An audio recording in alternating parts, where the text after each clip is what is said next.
Ayan, nandito ulit tayo sa ating 3-minute devotion. 3 minutes na lang, no? Kasi puro busy tayo. Okay, so ang tanong ko lang po, na-experience nyo na ba na parang natanong nyo na yung sarili nyo, ano bang silbi ko talaga dito sa mundo? Bakit buhay ako? Naisip nyo ba na wala naman yata akong silbi?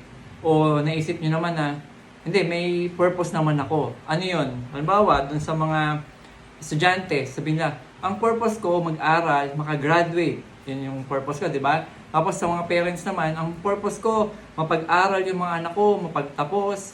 Tapos yung mga nagtatrabaho, ang purpose ko, magtrabaho ng mabuti. Okay. Pero paano kung, halimbawa, estudyante ka, nakagraduate ka? Ano pang silbi mo? Sasabihin mo, magtatrabaho. Okay? So nagtatrabaho ka na. Ngayon, nag-retire ka. Tapos ka na magtrabaho. Ano naman yung purpose mo sa buhay?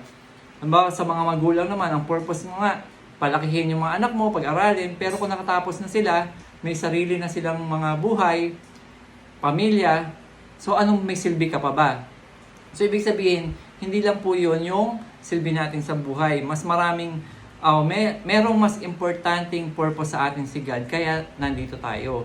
Una, doon sa buhay natin, di ba sabi niya nga sa Jeremiah 29:11, I know my plans for you, plans to prosper you and not to harm you, plans to give you hope and the future. Yan po yung sinabi niya. Sa Ephesians chapter 2 verse 10 naman, for we are God's handiwork, created in Christ Jesus to do good works.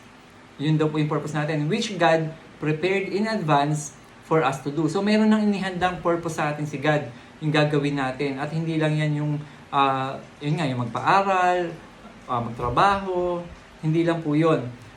At sabi nga po sa Matthew chapter 28 verses 19 to 20, ito yung talagang malilinawan natin kung ano yung purpose natin. Therefore, go and make disciples of all nations, baptizing them in the name of the Father and of the Son and of the Holy Spirit, teaching them to obey everything I have commanded you. And surely I am with you always to the very end of age. Ibig sabihin, yung purpose po natin talaga, mag-serve kay God. So kahit na anong ginagawa natin, estudyante tayo, magulang, nagtatrabaho, pwede tayong mag-serve kay God. Paano natin gagawin yon? Hindi naman natin kailangan maging preacher, maging pastor, para makapag-share tayo ng Word of God, di ba? Una, dapat mamuhay tayo according to sa inuutos sa atin ni God na makikita natin sa Bible. So, dapat yung pamumuhay natin according dun sa Bible nga. At para may pakita din natin sa ibang tao na ganun dapat mamuhay. Sa paraan na yon, mai-share natin yung salita ng Diyos, di ba?